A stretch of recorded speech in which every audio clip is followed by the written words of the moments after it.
Good evening all, and welcome. Tonight, I would like to wish Scooby724 a very happy birthday, and thank you for being such a regular commenter and pivotal part of our little community. I find that the current global situation can leave everyone a bit down. Probably the fear of the pandemic is spreading to everyone. And like me, I find there's an overbearing sense of uncertainty, and in some cases dread, that leads to anxiety and fear and just general discomfort. Which is why I've decided to bring you some little nuggets of delight this night. We'll rest the horrors, as there are plenty in the world for today, and instead hopefully bring a few laughs your way. So, get comfortable and let the brownness take control. After 6 years of running, it finally happened. Most early morning runs I do start off like this. Wake up at 5 a.m, think strongly for 5 minutes why staying in bed is the better option, and make myself the strongest coffee I can handle. Read the news for half an hour, and take a poo. Once this routine is done, I'll stick my running gear on and run anywhere between 5 to 15k. I'm a fairly okay runner. Over the Christmas period and up until today, I just simply haven't had the time to run. 18-hour days, kids, wife, etc., etc. I'm sitting on the sofa just shy of midnight, dead tired but also craving a curry. I go to the fridge and bingo. Thai red curry ready meal. Amazing. I popped it into the microwave for 3 minutes and sat back on the sofa with my glass of wine. At 1:30 a.m. I awake, slumped up on the sofa, and glance at my clock, and my first horrifying thought is that I've just wasted £3.40 on a ready meal. I'm still hungry though, so I go back into the kitchen, microwave on for another 3 minutes, another glass of wine, and I enjoy my inappropriately timed dinner. At 5 a.m. my alarm goes off, and to my amazement I'm wide awake. My first thought is to get my running gear on, and so out come the shorts and hoodie. I make my way downstairs and neck a litre of water, forgetting all about my coffee, probably because I already feel wide awake. I read the news for about 5 minutes, grab my keys, lock the door, and press start on my Nike app. It's going well. I'm plodding along at just over 4 minutes a kilometre, and enjoying being the only person brave enough to be out in 2-degree weather, or 35.6 Fahrenheit. My legs are feeling good, and I'm planning the day ahead and having a lovely conversation with myself. Not wanting to overdo it, I decided at 4k to start heading back. It's now about a 3-kilometre stretch of straight road with a 24-hour grocery store, Tesco, 1.5 kilometres from my house. I always up the pace as it's slightly downhill, and I like to take advantage of looking better than I actually am. I was increasing in speed, I was flying, super happy, and nothing was going to stop me. Until I'm 100 yards from the little grocery store, and having to slow right down to catch my breath. I've obviously lost a bit of fitness over the past month of not running. No worries, I thought. A couple of minutes of walking and then I'll jog the rest of the way home. Then came the need to take a poo. It seemed more urgent than other times I've needed to go after a run. Do I stop in Tesco? No, I better go home. Nothing worse than pooping in a public toilet. So I began to jog, not really thinking about the readiness of my anus. I'm about halfway between my house and Tesco. 700 meters till I'm home. My cautionary jog was suddenly halted abruptly like I'd ran straight into a wall. I was ready to explode. Holy crap, I say out loud. The sheer need for me to go has gone from a 3 out of 10 to a 9 out of 10. Now, I've been at a 9 out of 10 a few times in my life, so although desperate, I composed myself and focused on getting home. I started to run, quickly, very quickly, 200 meters down and bang, the brick wall.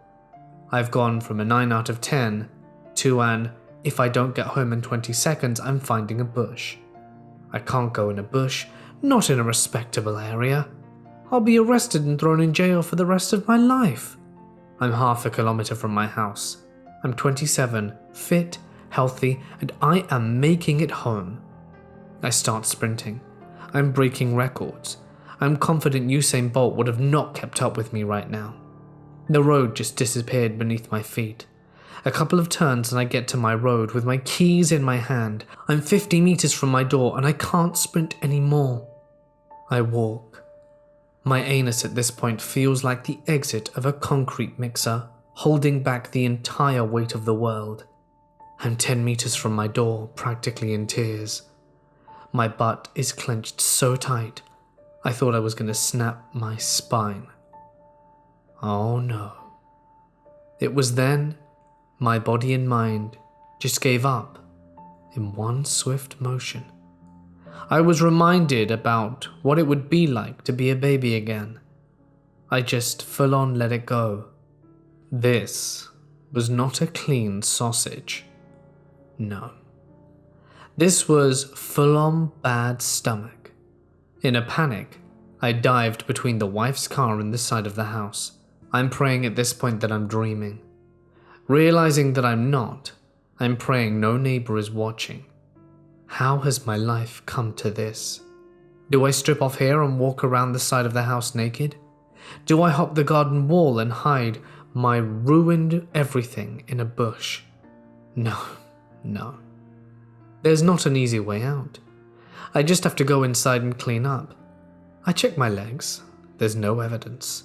My tight-fitting boxers have done a splendid job of holding the unwanted contents. I walk round the house and let myself in. To my horror, both kids and the wife are up way too early. I think it was roughly 6 a.m. and she's doing her makeup and getting ready to take them to school. Babe, I've had an accident.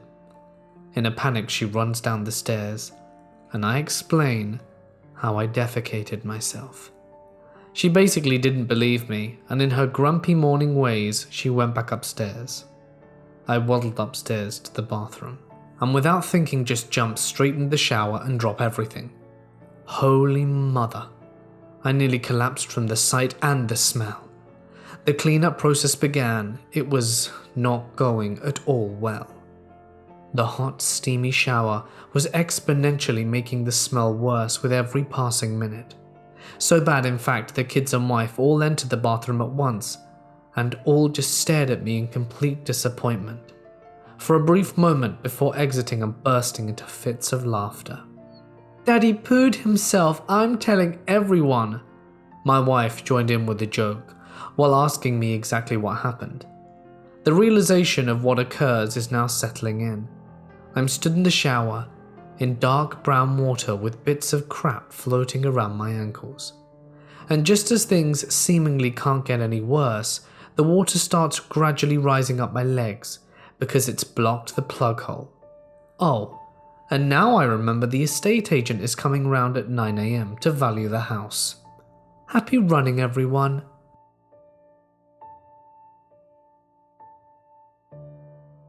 When I was about 12 or 13, I was spending the night at a friend's house for a summer pool party. Must have been 10 other kids there. Anyway, everyone's playing and having fun, splashing, and just enjoying not being confined to school for 8 hours a day. A bit of context, I'm lactose intolerant, and at the time I was unaware of it. So my friend's mother calls us all to eat pizza and ice cream. Fast forward to about an hour later when we're all playing and roughhousing as boys do, doing WWE moves on the trampoline. Well, I had a plan to run over quickly to one of the guys while the other one held him down, and I was just going to fart in his face. That's not what happened. I ran quickly over when I saw the other kids had pinned him down, and when I went to break wind, I soiled myself. Only I wasn't wearing pants because I had pulled them down to achieve maximum smell power. I still haven't talked to that poor kid. When you think of natural disasters, you think of tsunamis, earthquakes, hurricanes, Tanacon, the usual. But occasionally, it's the ones that fly under the radar that end up affecting you the most. I was 19 when this happened to me. I just finished a shift at my old Blockbuster video job.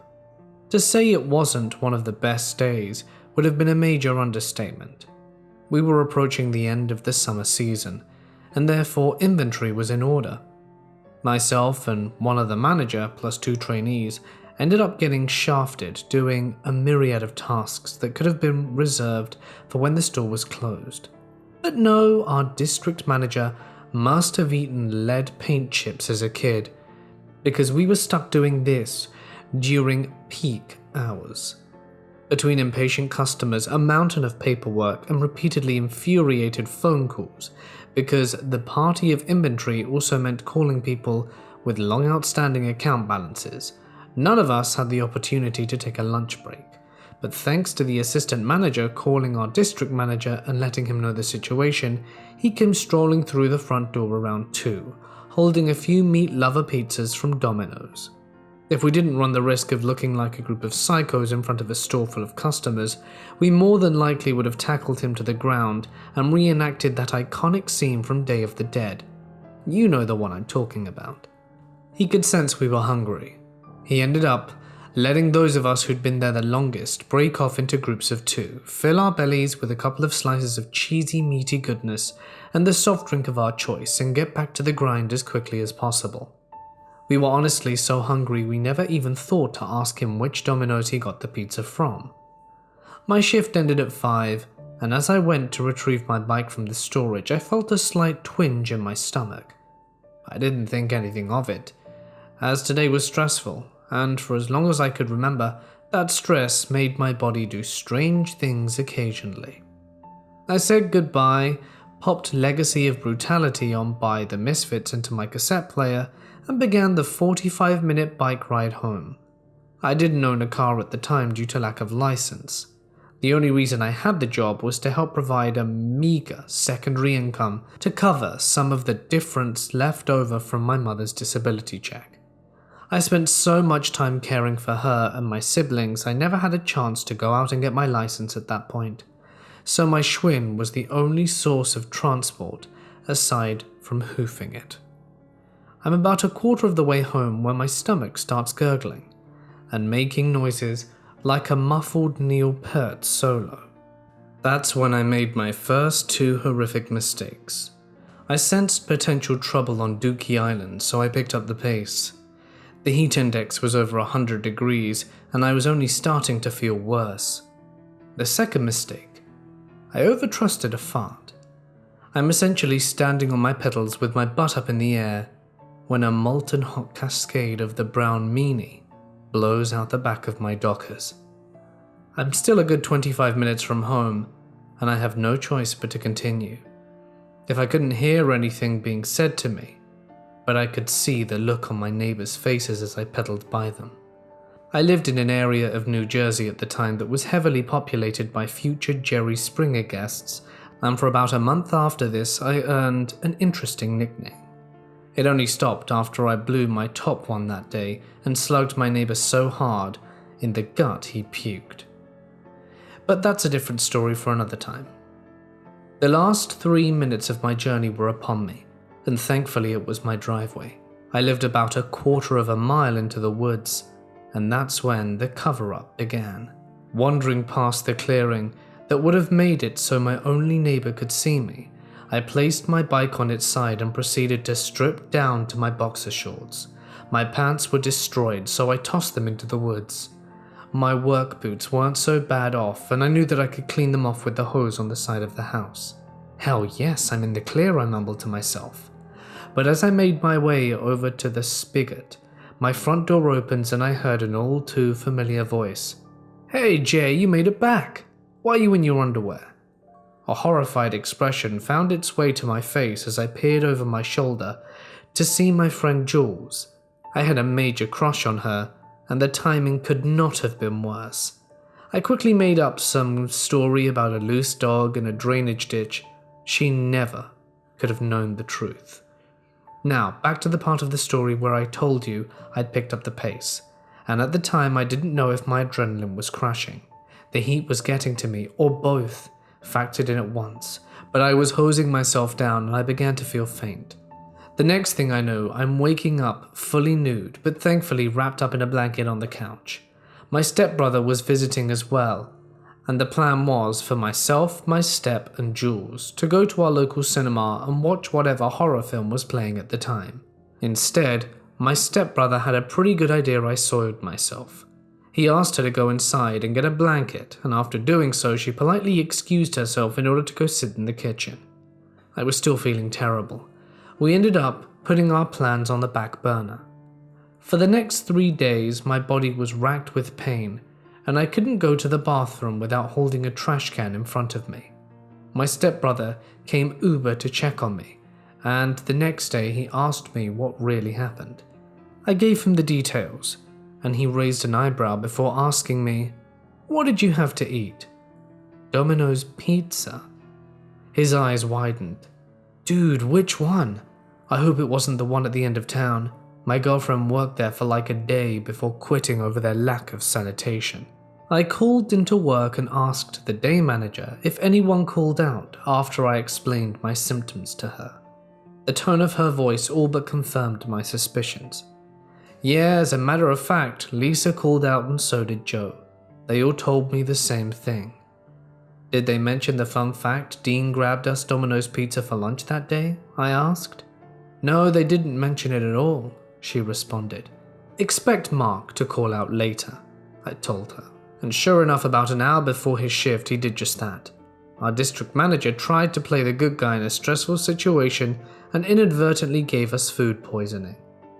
It hit Mark the hardest because of an immuno disorder he battled on a daily basis and ended up being hospitalized for a week.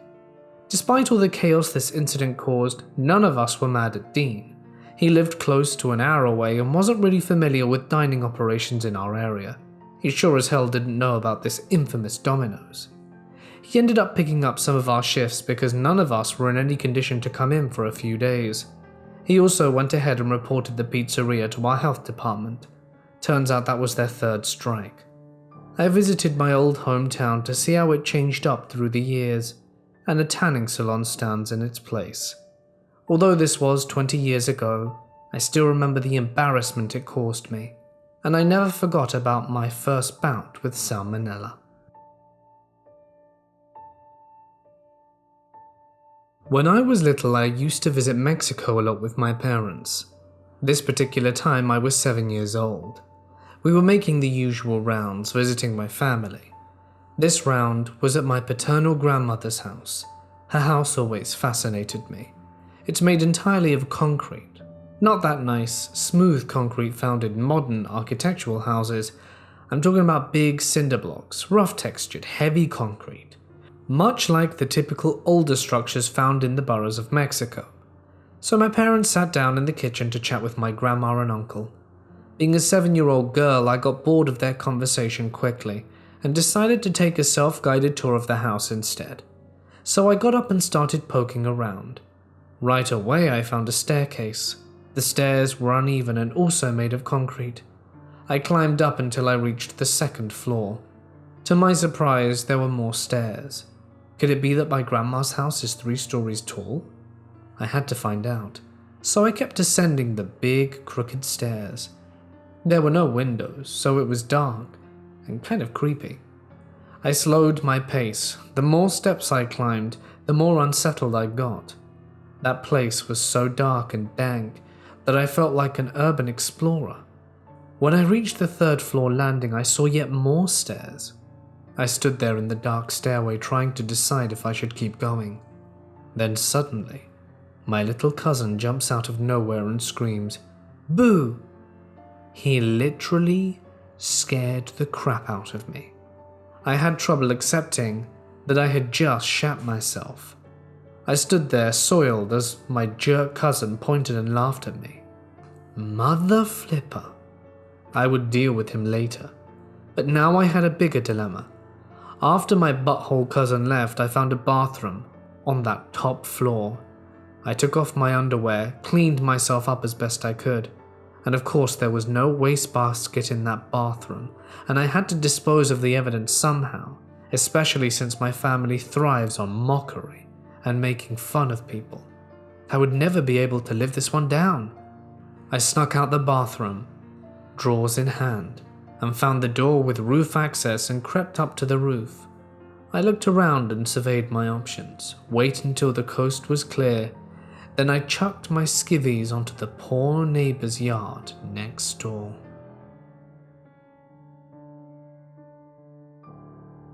When I was around 8 or 9 years old, I went to our local Kmart with my best friend Tabitha and her adoptive parents so we could get pizza at the Little Caesars that was around the corner. Now, I should tell you ahead of time that her mother and father were a bit odd, but great to us. They took us out all the time. Like many parents, they did things that were sometimes very, very embarrassing, and that day would end up being the most embarrassing but hilarious outing we'd ever been on with them. You see, my friend's mum would often carry an extra set of underwear and pants with her, because she would randomly and at the worst possible times shart herself while we would be doing things like eating or walking around an amusement park or store, which would always end the same way. Her wobbling like a penguin to the nearest bathroom while simultaneously holding herself and yelling to my friend's dad to go out to the car and get her bag so she could finish in the bathroom and change. All the while my friend and I would disappear as quickly as possible so we not only could pretend we didn't know them but also hide the fact that we were laughing hysterically and trying not to pee our own pants. On this day though, we had finished eating, and when we stood up to go look around the store, her mum exclaimed, "I have to poo," and started running for the bathroom clear at the other end of the store in the back and walk farting the entire way. Except when my friend and I started following behind her at a very long distance so we wouldn't get in trouble for being by ourselves, we turned down an aisle and saw what I can only describe as a human-sized rabbit turd on the floor, going from aisle to aisle leading straight to the bathroom. This was no small store either, and I have never been so mortified in my life. I feel so bad for whoever had cleaning duty that day. The next story. When my oldest daughter, Erin, was around 8 years old, I got a phone call from my ex-husband's girlfriend, Nina at the time. When I answered, she was screaming with anger and half crying, half disgustingly trying to explain to me that she needed me to help her and my ex talk to find a fitting punishment for my daughter, which confused me because not only was this woman a complete moron, but she was making no sense, and she didn't have custody of her own child, so there's no way she was going to punish my child for something just because she said so. After getting her to calm down, which took quite a while, I told her very firmly she needed to explain to me why she was so angry and tell me what Erin did to deserve punishment, and she finally spit it out. "I went to the shower today and I was about to wash my hair, and when I reached to wash my hair, my arm knocked over this kid's hair washing cup, and I looked because whatever was in it spilled all over my side and I almost puked. The cup was filled with poop, human poop, to the very top, and I know it was Erin. She was the only other person here." So naturally, I started laughing so hard that not only did I start crying, but I could barely breathe. Nina was on the phone more furious than before, screaming all the while my mother and daughter were looking at me trying to figure out what exactly was going on. Trying to get myself together, I tell Nina that I'll talk to Erin and see why she would do something like that, and of course I would take care of it. Erin, by the way, had come home from my ex's right before the phone call, as we only lived 2 blocks from each other.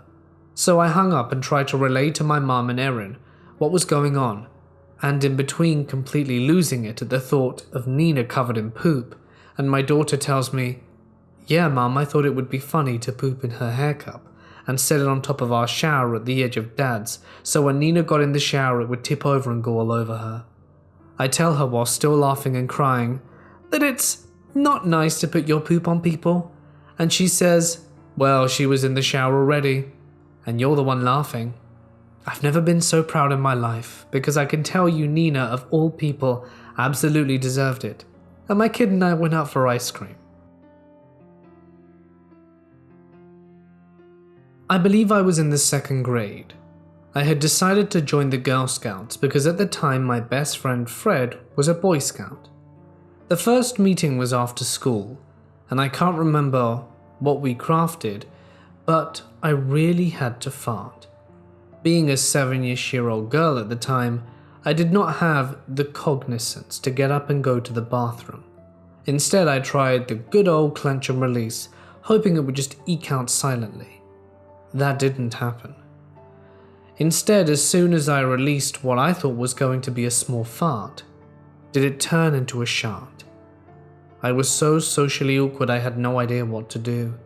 So like any other normal human child, I sat there for a good 5 minutes in my filth, trying to summon the courage to raise my hand and ask to go to the bathroom. Finally I did. I went, took off my underwear, wrapped them in toilet paper and cleaned up. For some godforsaken reason, I brought my nasty underwear with me and put it in my backpack. I believe I thought my mum would be mad if I threw it away, full of poop or not. I sat with my shame for the remaining hour until I was picked up.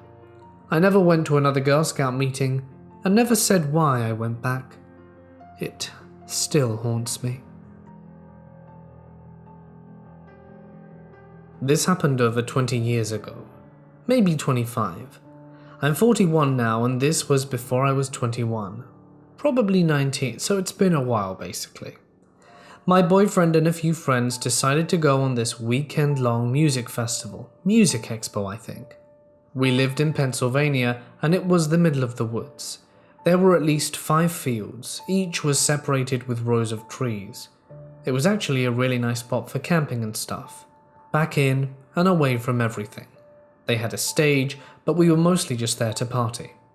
It was wild, people were driving around the fields, sitting on top of their cars and selling everything. They had weed, acid, alcohol and all kinds of stuff. People were just doing it right out in the open like no one else was around. I saw some crazy stuff that weekend. We stayed the whole time camping.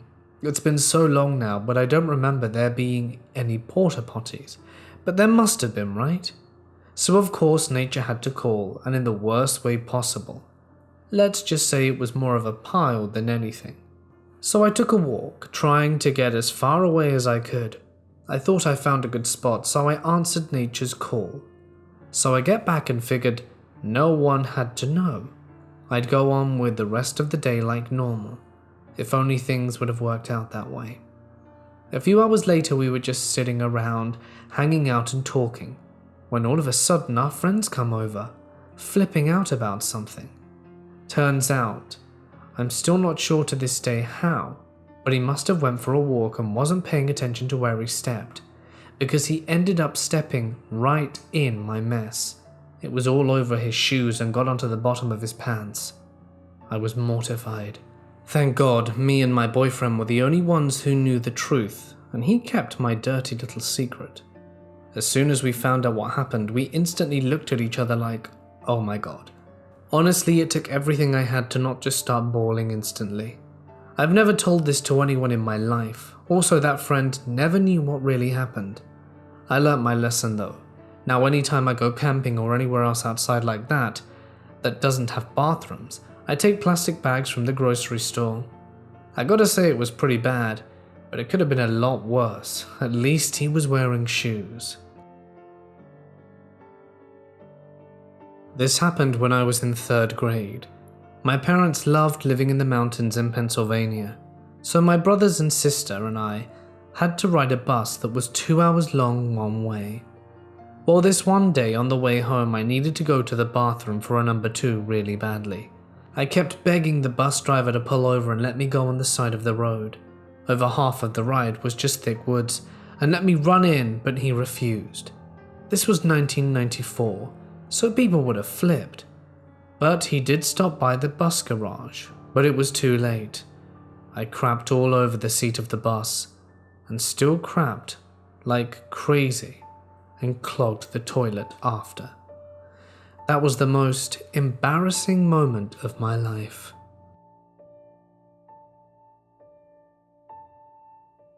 This was about 9 years ago, while we were still living in Missouri. I was a skateboarding videographer, and Richard was the sponsored amateur skater. So we would take frequent trips to Kansas City, Missouri, about a 2.5-hour drive from where we started. It was a cloudy day around 9 a.m. when we had left to go to Kansas City. We both brought coffee with us, but I also brought a little something extra to puff on. And once we hit more of a desolate stretch of road, I fired up the blunt I had rolled earlier before leaving. Richard didn't smoke at the time, so it was just me taking this fat blunt to the dome. And about halfway done with smoking it, I took a hit that was really harsh, and I had a horrible coughing fit and said super loudly, "Ugh!" Richard said, "Dude, are you okay?" I turned to him and said, "Yeah, I think so, but there's a big problem." Richard looked confused with this statement, seemingly confused and concerned about what had happened. I said, "We probably need to find a Walmart as soon as possible, because I'm pretty sure I soiled myself during that coughing attack." "Are you sure you didn't just shart a little?" "Nope, this was a full blowout."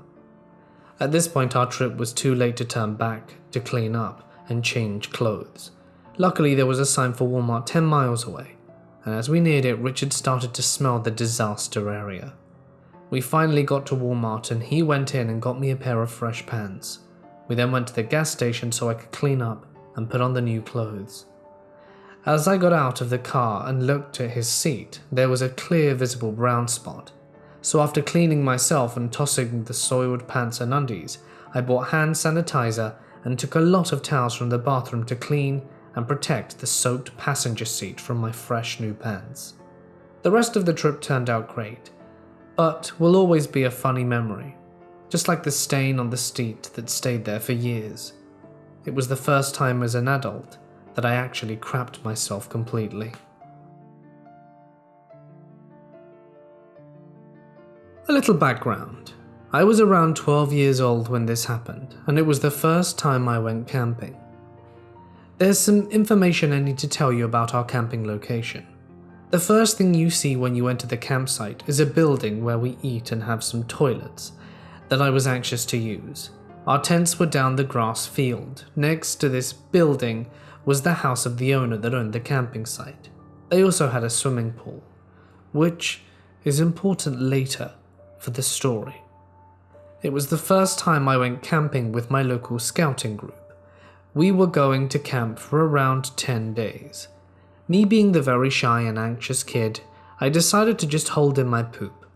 The first couple of days were pretty easy. I ate a lot because I really didn't want to poop, since I didn't want anyone to hear me, but something went terribly wrong on the 7th day. That day we went swimming at the owner's swimming pool that I mentioned prior. We had a great time swimming and just having fun, until suddenly I didn't feel so good. I had the urge to poop really bad. So I figured to finally use the restroom and excuse myself to the bathroom after those 7 long days. I went back to the building that has restrooms, but before I could go and enter that building, there was a wooden type door that had a weird locking mechanism that I couldn't open. At this point, I was just about to burst my pants. I really couldn't hold myself any longer and pooped in my swimming shorts. Luckily enough, my poop was hard since I'd held it in for quite a while, and it didn't drip or anything. So me being the smart kid I was, I wrapped my towel around my waist, not to make myself look suspicious. But then comes the problem. I couldn't manage to open the door. Fortunately for me, a staff member saw me struggling and opened the door for me. I then casually walked to the restroom to clean myself up, and went back to the tents to change my clothes before the rest of the group came. I just changed my clothes in time before the rest of the group arrived, and no one knew of my deed. After this, I decided to hold in my poop for the remaining 3 days with success. So if any of you are going camping that do have restrooms, please, for the love of God, if you're anxious like me, just go at night when everyone is asleep. About 3 years ago, I got into this kick of eating the spiciest foods I could find because I wanted to test myself. Now I know what you're thinking, something along the lines of, "That's the stupidest thing I've ever heard." And you would be very, very right. Now let's get to the meat of this story. Literally. For lunch one day I decided I didn't want anything super spicy, so I just fried up some sausage and made an omelette. However, me being the idiot I am, I decided that frying and eating an entire pound of Cajun and dill sausage was a good idea. Don't get me wrong, it was a lovely meal and I regretted nothing. Until 4 hours later. Me, in my infinite wisdom, didn't think about what I had just put into my body and went to Walmart to do a bit of shopping without so much as a second thought. 20 minutes into this shopping trip, my stomach starts to grumble, and I realized the mistake I had made when I found myself sprinting across the store with a loaded cart and bolting to the bathroom. I basically kicked open the stall door and had my rear end plastered to the plastic toilet seat before my pants even hit my ankles. What happened in that stall was nothing short of expelling Satan himself from my body. I was sitting there quivering with one hand clasped against the wall and the other against the metal stability bar, and my pants and shoes off, kicked aside. The song Ring of Fire by Johnny Cash doesn't even begin to describe what I was going through. After spending an hour in there, I thought I was going to pass away on that very toilet. I'm thoroughly convinced the only reason I didn't die was because there was an employee named Derek who responded to my muffled cries of agony and explicit language by bringing me a bottle of water and a pack of wet wipes. Once the exorcism of my bowels was over, I clothed myself and staggered out the bathroom stall to wash my hands and catch my breath. Upon exiting the bathroom, I found Derek sitting on a bench waiting for me. He stuck around to make sure I was okay because he had seen me sprinting into the bathroom an hour ago but never saw me leave. After I explained what happened, he and I laughed about it. We exchanged phone numbers and parted ways. However, in the time I was in the bathroom, someone decided to add insult to injury and took the cart I left outside that I had loaded with groceries. At that point, I no longer had the energy or the drive to continue shopping, so I just left the store and went home. Ever since that day, I have sworn off overly spicy foods and never been back to that Walmart. But hey, Derek and I are still friends, and my rear end has seen no more demons. Long story short, don't eat a pound of spicy sausage and then go shopping. You might never make it back. My grandmother lives with my uncle in Florida. We live in Texas and try to visit when we can. In March of this year, just before the lockdown began, we were there for a week. It was great. I got to see my family, went shopping, babysat my adorable nieces and nephews, and even tried ice skating for the first time. My uncle loves plants. His garden is full of plants, vegetables, and fruit trees. He brought in some corn and bananas one day. I made banana bread and my mum prepared dinner for the whole family. The next day went on as normal, but Mum noticed Grandma hadn't gone into the bathroom all day. She figured the corn at night before constipated her and prepared a tea that might help. Little did we know it would work too well. My grandma has always been a stubborn woman. Though she's 101, she insists on having her own space. My uncle built a small apartment next to the main house, where we sleep in the spare room, when around midnight we could hear her tossing around in bed. My mum sent me to check on her. Grandma said she was alright, and asked again if she needed help getting to the toilet, but she was fine. Stubborn woman. Not even 10 seconds pass that my nose was assaulted by a stench.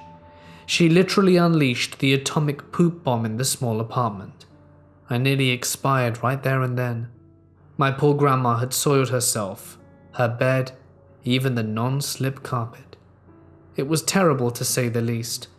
Mum immediately took my grandma to the bathroom and began cleaning her. I was tasked with cleaning up the bedroom. Thank God for mattress protectors. I got a pair of gloves and mask to do the work. The washing machine was in a separate building, not to mention the light was out, and I wasn't able to go outside in the dead of night with snakes and gators lurking around. All in all, it was nearly 3 a.m. when the room was cleansed. Soiled garments were bagged outside to be cleaned later, and Grandma was in fresh clothes. She was perfectly fine afterwards and fell asleep right away. I looked at Mum dead in the eye and told her, "No more corn." Back in 2012, myself and 2 friends of mine decided to take a ferry ride up to Manly, Australia. One of my mates decided to buy 2 liters of chocolate milk to drink throughout the day, and me being a complete idiot, bought one myself as well. As the day progressed, we enjoyed the sights Manly Beach had to offer and also enjoyed our 2 liters of milk. We then decided to indulge in some late lunch of fish and chips by the beach, an Aussie classic. I'd finished my chocolate milk at this point, and we headed to the dock to catch the returning ferry. On the ferry ride back, I felt a violent gurgling coming from my stomach. Then came the incessant farts. This marks the beginning of the end. I didn't really care at this point because we were outdoors on the ferry, so I passed the foul gas as discreetly as possible. Then came the bus ride. Being in an enclosed space, I tried to hold in the farts with all my might. This led to the most excruciating pain to ever grace my digestive system. Every bump of the road felt like hot knives stabbing into my gut. It got to the point where I felt there was more than wind that wanted to escape my body. As the bus pulled up to my stop, I pressed the button too late, which resulted in me getting off at the next stop. I soon realized I would have to walk along the main road to reach my house. This bus finally stopped, and I willed myself to my feet, trying desperately not to crap myself in the process. At this point, an hour had passed from the point I had felt my first digestive system rearranging itself. I was going to explode at any minute. So there I was, waddling down the main road during peak hour traffic, bent over in excruciating pain, taking painful step after painful step towards my home, while clutching my hand over my butt to abate a literal crapstorm brewing inside me. I made slow and steady progress to my house, which was 700 meters away. This is what it must have felt like to have an alien growing inside you from the movie. By some divine miracle, I actually made it. I went to the front door and reached for my key. I had forgotten my key. I looked around in panic for an alternate entrance and then realized my mum was home. I waddled back to the front door and pounded with all my remaining strength and shouted at her to open the door. For whatever reason, she didn't hear me. So with no other option, I tried the front door, and to my luck it was unlocked. As soon as I opened the door, I summoned an inhuman sprint to the bathroom, not bothering to shut the front door, and locked myself in. What followed was 45 minutes of a complete purge of the demonic, explosive diarrhea and bubbling gas that had plagued me, and a cacophony of moans of relief. Let's just say there was no part of that toilet bowl that didn't look like a toddler's artwork after I was done. Once I emerged, I saw my mum looking at me wide-eyed from down the hallway. "Are you okay?" With a feeling of serenity and a huge smile on my face, I replied, "Yeah, I'm good. Life is good." So yeah guys, don't drink 2 liters of chocolate milk. Learn from my blunder. I beg you.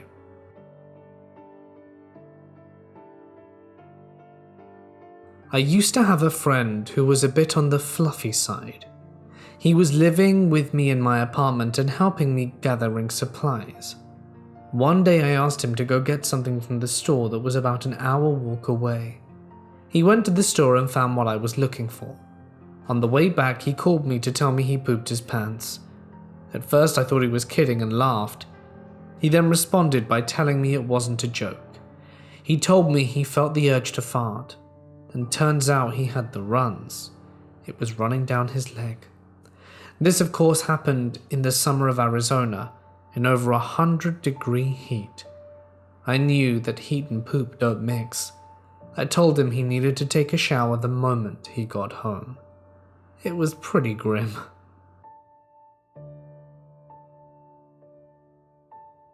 I was an assistant manager of a retail store.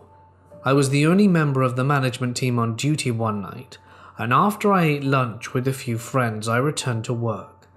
I started feeling very sick, very fast, so even though I'm the only one on the entire sales floor with keys, I ran to the bathroom to vomit.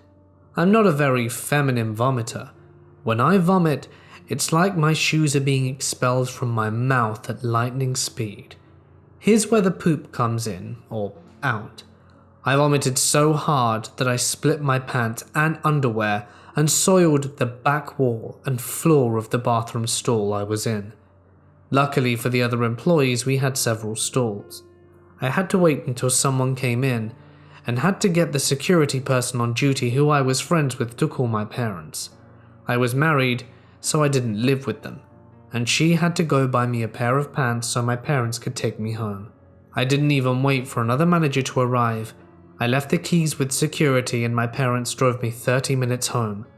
I was sick for days along with my husband and our 6-month-old baby. The stall was closed and the night crew were lucky enough to find the mess.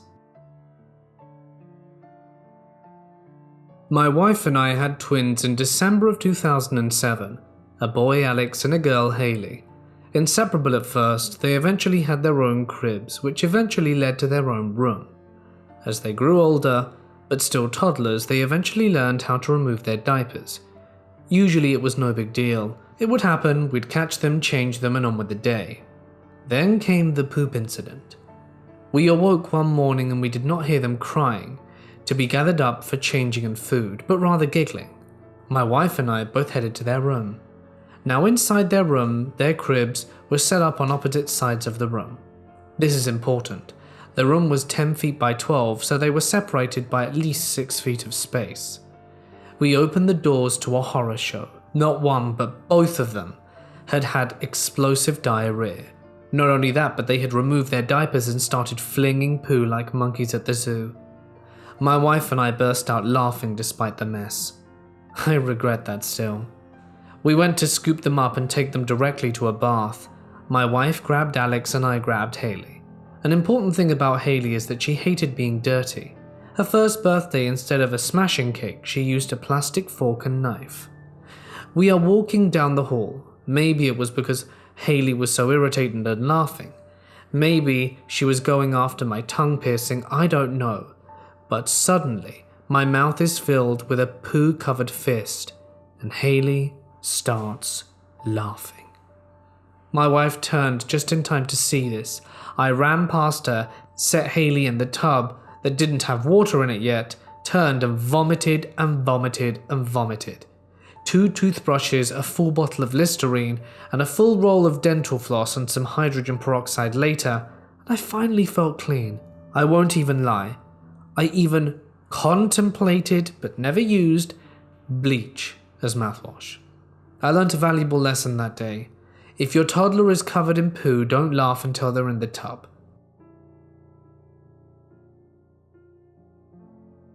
A boss of mine used to tell me this story.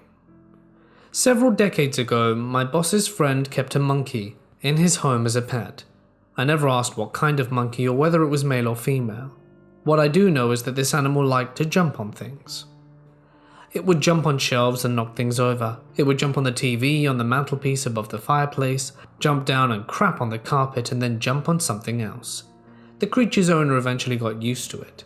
After all, the occasional flower pot or glass figurine was too small a price to pay for the joy of having an adorable monkey around the house. So one evening the man switched on his old tube TV and settled into his recliner. He barely ever noticed when his pet jumped on the television, but then his monkey did something else. Before the man realized what was happening, the animal had started urinating all over the TV. The owner couldn't respond in time. The stream of urine connected with the inner works, and a blinding bolt of electricity shot straight up, and the monkey made the longest jump of its life, clear across the living room. At this point, you may be tempted to laugh, but I'll have to spoil it for you. The monkey did not survive. It apparently perished mid-air and was gone before it hit the floor. I moved to where I currently live in a little city in Pennsylvania when I was 19, and got my first job here at a little company that made the converters that you use in other countries to plug American items into outlets. I worked as a circuit board checker along with 5 other guys in a little room where all we did for 8 hours was check these circuit boards for bad solder joints and then solder them by hand. We literally checked hundreds of these boards per person in a day. Needless to say, the job was often boring with a lot of downtime. The 2 main guys who worked there as board checkers were Matt and Dan, who used to find the dumbest stuff in the world funny. They were obsessed with Howard Stern at the time, and got a lot of ideas from listening to him. One morning after drinking my usual 2 pots of coffee to wake up, I go to empty my bladder in the closet-sized bathroom, only to walk in and see a freshly laid fudge dragon staring back at me from the bowl. Ugh! I flushed it, finished my leak and walked back to the room to see 5 guys laughing hysterically while holding a poster board-sized graph with all our names on it under a sign that read, "The Discovery Game." Yep, I somehow found myself in the middle of a war of a fecal phenomena that swept the company, and of course I was by far the lead log-leering expert because I stayed out late every night skateboarding and needed 2 pots of coffee every morning to function. These guys took this stuff seriously. They would plan with each other, show up to work early to leave logs for me to find, back in the stall after one of them dump without flushing, so I would get credit for 2 discoveries of their double dump. After a few weeks, my name was replaced on a new poster board with Christopher Columbus because of all the discoveries I made. They went as far as to stop at my apartment when I was out skating, as I shared an apartment with my grandmother, who gladly let them in even after herself finding what was left for me, and would leave logs in there for me. This unfortunately went on for months until the owner walked in on what they were doing, which was a deadly triple turd. He evidently snapped at the sight of this behemoth and the fact that it wouldn't flush and flooded the storeroom with a flood of turds and toilet paper that, from what I heard, took an entire day to clean up. I just happened to be off work that day and on vacation, and 3 of the guys decided to come in early to get me with this mud monster. Fortunately for me, when I came back to work, the toilet was not only empty but clean, and all that remained was a wooden tribute that hung on the wall that Matt made that said Christopher Columbus #1 for 2 discoveries, which to my knowledge hung on the wall until the company finally closed some 6 years later.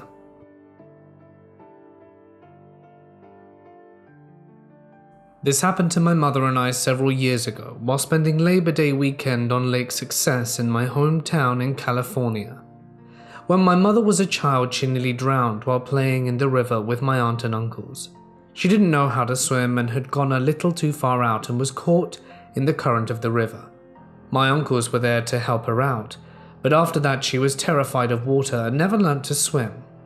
Fast forward to years later when I was an adult. I had learned to swim at a very young age and in turn taught my children and other people's children how to swim. I had tried for years to get my mum to let me teach her so that she could enjoy our family weekends on the lake, instead of just sitting there and watching everyone. Finally, she relented when I brought a swimming pool and was teaching some kids. It took some coaxing and encouragement, but I finally got Mum in the water. After a few weeks, she could doggy paddle and float on her back. I taught her what to do if she felt like she was panicking or had gone in the water too deep. Our family went on to Lake Success to try and enjoy the Labor Day weekend and was swimming and barbecuing and just being with family and friends. Being a holiday weekend, there were lots of people, but we didn't mind. That is until my mum and I had been paddling around and splashing, and somehow ended up with water up to our necks. This was the first time ever that my mum had been in the lake to swim.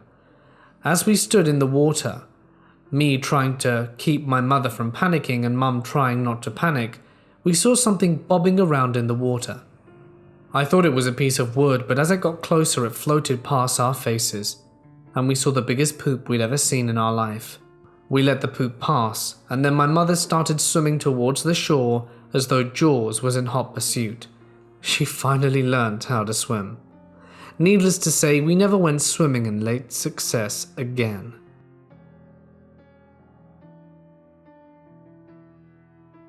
A few years back, I had and still have a female pit pup, Bella Boo, who was 9 months old at the time. Well, things happened, and I saved a mutt pup called Cusco, who I was told was 3 months old. Well, I'm a good mum. I booked a spaying for my girl, and I had set it for the day she turned 1, so December 30th. I had to save money to do so, as I now had to get Cusco all his shots. Mrs. Bella went into her first heat about 2 weeks after I got Cusco. Turns out he's not 3 months old, more like 5. Yup. Turns out I now have a pregnant teen dog, who's due to have babies 2 days after she turns 1. Fast forward to the 1st of January, the day she's due. Now I have to tell you, I have always let my dog sleep in my bed. Well, as a not fully grown pocket pit, Bella is actually bigger around than tall. She wakes me to help her get on and off my bed. Well, this night Bella did not wake me up. Oh no, instead she went to the side of my bed by my husband who was sleeping and left the biggest pile of dog poo on her life to date. She then came back to my side of the bed and fell asleep. My husband rolls over by the wall right into her giant gift. I've never seen a grown man jump up and flip on a light so fast. He was covered in it, so I helped Fat Bella off the bed. He showered, I changed the bedding, and we go back to sleep a little while later. Now it's the next night and Bella is lying on her human dad in bed. He is rubbing her belly, loving on her. He's not mad about the night before, as she is the shape of a ball. Anyhow, he's loving on her and her belly, and bam, her water breaks on him and she goes into labor. My girl had a special spot in my heart for giving him that 2 days in a row. Just so everyone knows, I got all of them fixed, including the 2 pups that we kept. I'll start this by saying my fiancé is too trusting. He trusts people too much and trusts his body too much as well. If I had $1 for every time he trusted a fart that betrayed him, I'd have enough to buy him some new underwear. Here's a $3 worth.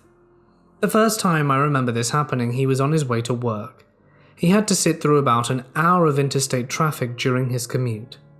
Halfway through his trip, his morning coffee hits him, and he had stomach rumblings. The traffic was stop-start, and he had to hit the brakes hard all of a sudden. He farted when he did this and pooped his pants.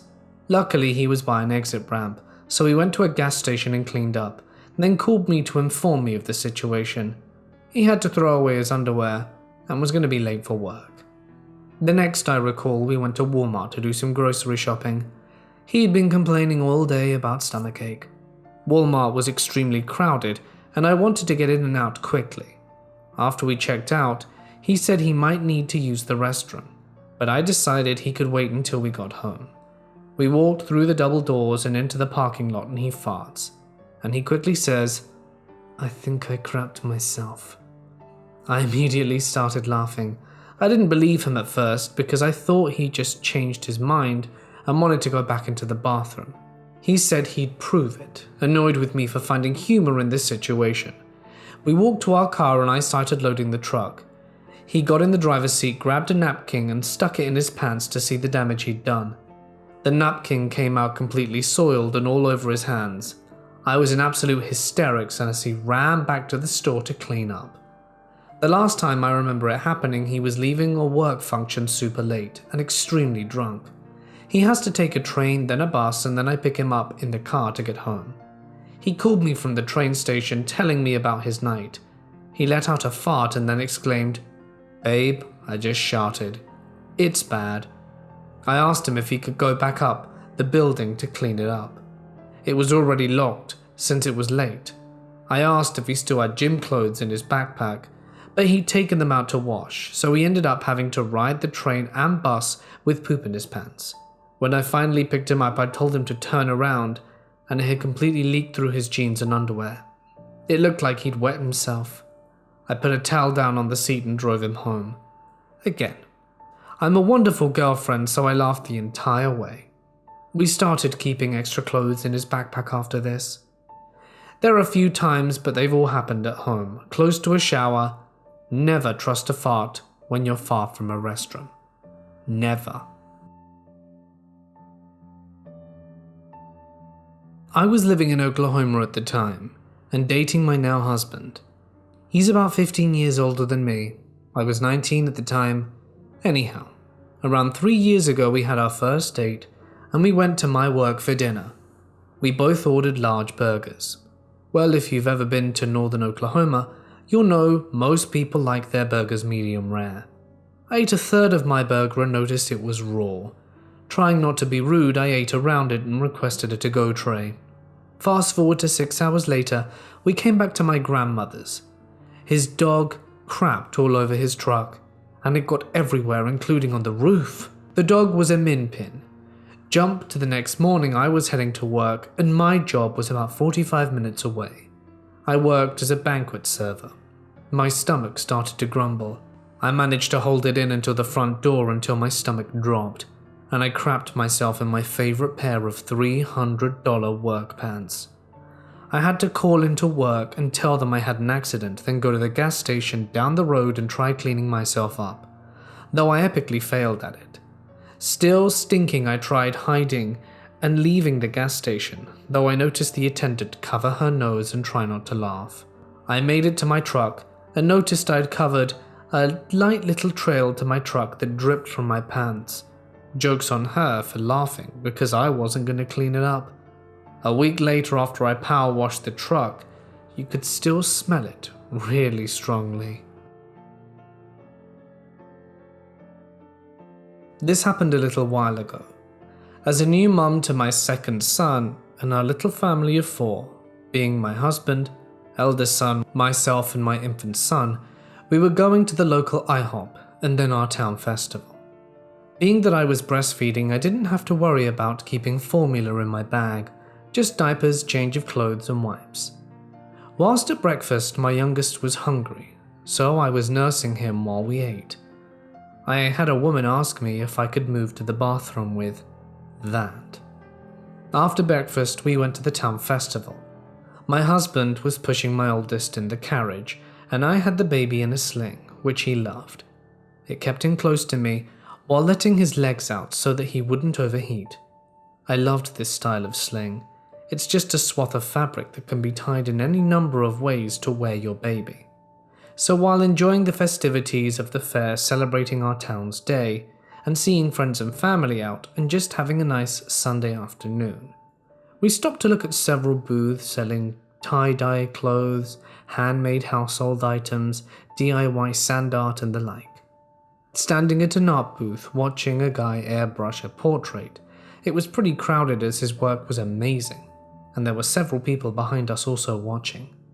Of course, being a festival, they also had food stuff, typical of a summer fair. Funnel cakes, hot dogs, Italian sausages, all the goodies, and they smelled delicious as you walked around. Being at an art booth, there weren't any food booths where we were. Yet. Then the man behind me goes, "Oh, what's that sweet smell? It's delicious." He said it several times, looking at people with an answer. He kept pressing closer to me, which I wasn't appreciating with the heat, when my husband, ever aware of everything around him, grabs my hand and quickly leads me around the corner. I'm trying to ask what's going on and he's red in the face. I thought he was trying to avoid a fight scene since the man was literally right next to me. But no, the baby had a huge blowout. I mean huge. It was so bad that the poo went through his diaper, ran down the sling, and the side of my shirt to my hip. Breast milk poop looks exactly like mustard with little white specks in it.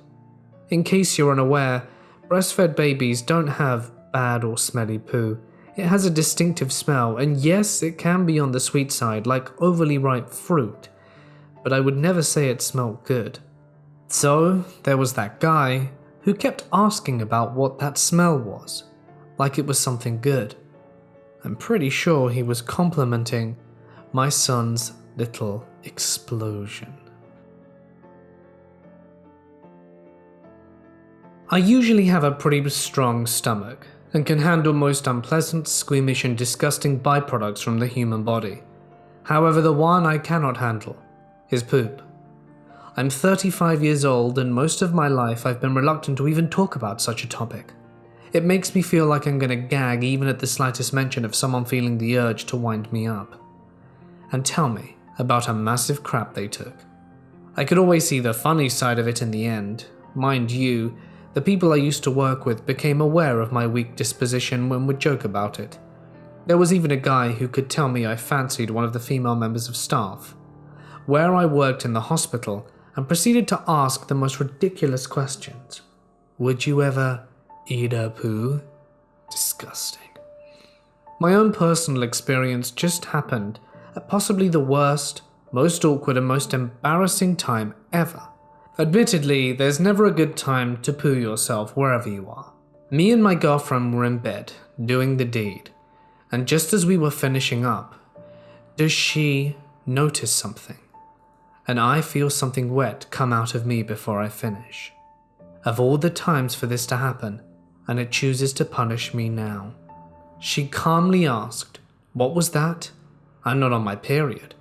Slightly confused and not realizing what it was, I took advantage of her feeling unsure of what happened. "Oh, don't worry, I'll clean it up," I say.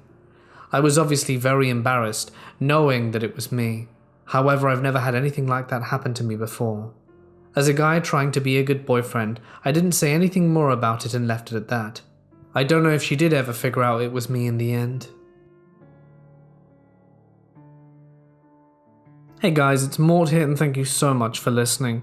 I hope you enjoyed tonight's stories. Sorry it's a bit late, it took a lot longer to record than I expected. I was looking at about 40 minutes when it turned into, well, unedited 1 hour 19. So yeah, it took a while to cut together. But that's what happens when you have about 25 poop stories in one video. I really hope that some of these stories made you laugh, made your day feel a little bit brighter. I mean, I enjoyed reading them, so I hope you liked hearing them. If you did, be sure to let me know down below, and who knows, we might have another Brownness installment in the near future. I'd like to extend a huge thank you to my lovely patrons for their continued help and support. Your support, guys, really does mean a lot to me, especially during these difficult times. So, if you'd like to join my Patreon to donate a little bit of money every month for some exclusive stuff in return, feel free to check out the link and, let me know. Alright then, but for now, guys, I'm going to sign off. Thank you so much for watching. Stay awesome, and I'll see you in the next one.